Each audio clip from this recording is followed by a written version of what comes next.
The Galactic Council's judgment chamber fell silent as High Arbiter Zethvar's crystalline voice echoed through the vast hall. By unanimous decree of the 7 founding races, humanity is hereby banished from the inner territories.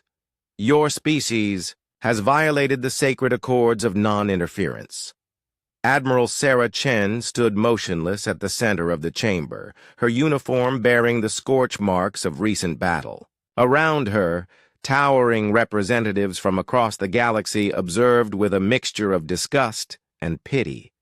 The Velthari's serpentine forms coiled in satisfaction, their ancient eyes gleaming. The crystal-bodied Nexari hummed in harmonic disapproval. Even the usually neutral Kethmori had turned their backs to her. "We saved an entire world," Chen said, her voice carrying clearly through the chamber's acoustics. "The Velthari were systematically exterminating the Polaris colonies. 50 million sentient beings would have died." "Primitives," hissed Ambassador Siltheta, her scales rippling with contempt. The Polaris had not achieved spacefold technology. By the Accords, they were not eligible for protection. "They were people," Chen replied simply. High Arbiter Zethvar's form pulsed with ancient authority. "The law is absolute.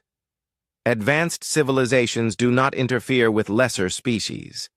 This principle has maintained galactic peace for 10,000 years. Humanity's intervention has shattered this sacred trust." Chen looked up at the towering alien magistrates. "Then your peace was built on the graves of innocents." The chamber erupted in shocked harmonics and chemical emissions. No species had ever spoken such heresy before the council. Silence. Zethvar's voice boomed. "Humanity's arrogance knows no bounds. You are a young race, barely 5 centuries in space, yet you presume to judge civilizations that span millennia. You will return to your home system immediately. Any human vessel found beyond the Sol boundary will be destroyed."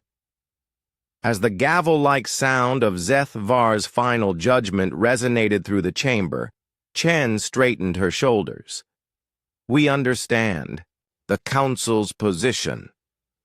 Humanity will comply."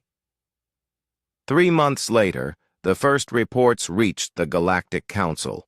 Human vessels had indeed withdrawn from all inner territory space, but something else was happening in the outer rim, the vast, unexplored regions beyond the Council's influence.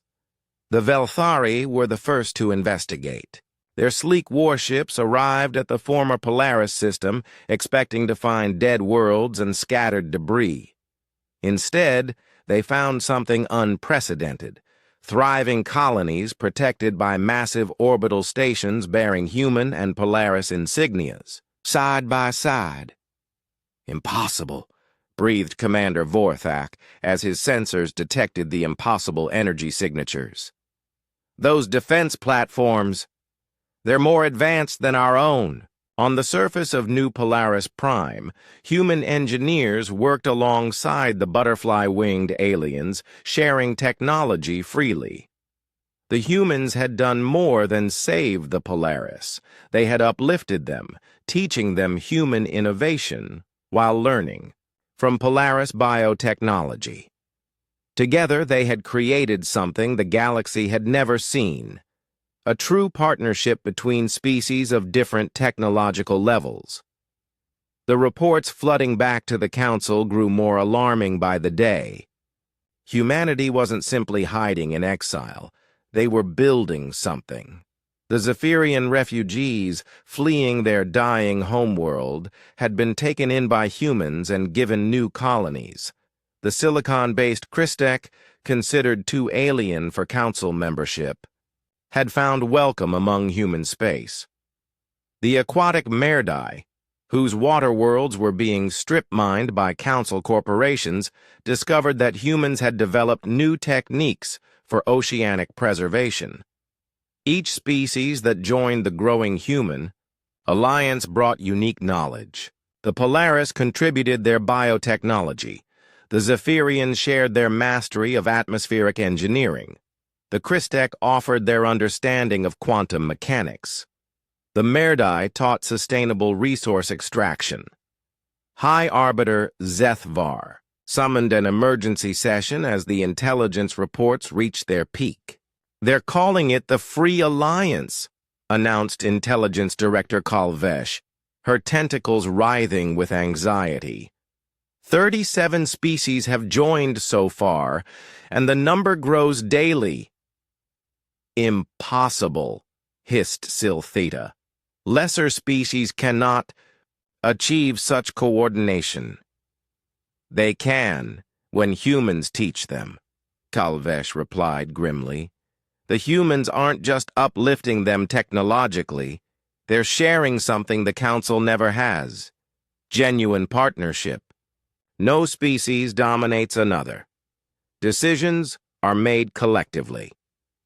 The first Free Alliance fleet appeared at the edge of Council space exactly 1 year after humanity's exile. The ships were unlike anything the galaxy had seen. Hybrid designs that merged the best of dozens of technologies. Human engineering combined with Polaris biotechnology. Zephyrian atmospheric controls merged with Christek quantum drives. Merdai sustainable power systems integrated with technologies from species the Council had never even heard of. Admiral Chen's voice came across all communication channels simultaneously, translated into every known language. "To the members of the Galactic Council, we bring greetings from the Free Alliance. We do not come as conquerors, but as liberators. The battle, when it came, lasted only 3 hours. The Council's forces, built on 10,000 years of tradition and technological stagnation, crumbled before innovations born from cooperation and shared knowledge. The humans had done what the galaxy thought impossible. They had taken the discarded, the overlooked, and the oppressed, and forged them into something greater than the sum of their parts." As Council ships surrendered across 17 systems, High Arbiter Zethvar's final transmission was barely a whisper. "How?" Chen's response echoed across the galaxy. "You exiled us from your heavens because we refused to abandon those you deemed unworthy. So we built new heavens and invited everyone. You left behind." In the end, humanity's greatest strength wasn't their technology or their weapons. It was their inability to look upon suffering and call it acceptable. They had been cast out for their compassion, and that same compassion had allowed them to unite a galaxy's forgotten children into a force that even the ancient powers could not stand against. The Galactic Council had tried to teach humanity their place in the cosmos. Instead, humanity had taught the cosmos something far more valuable: that the measure of a civilization isn't in its age or its power, but in whom it chooses to protect.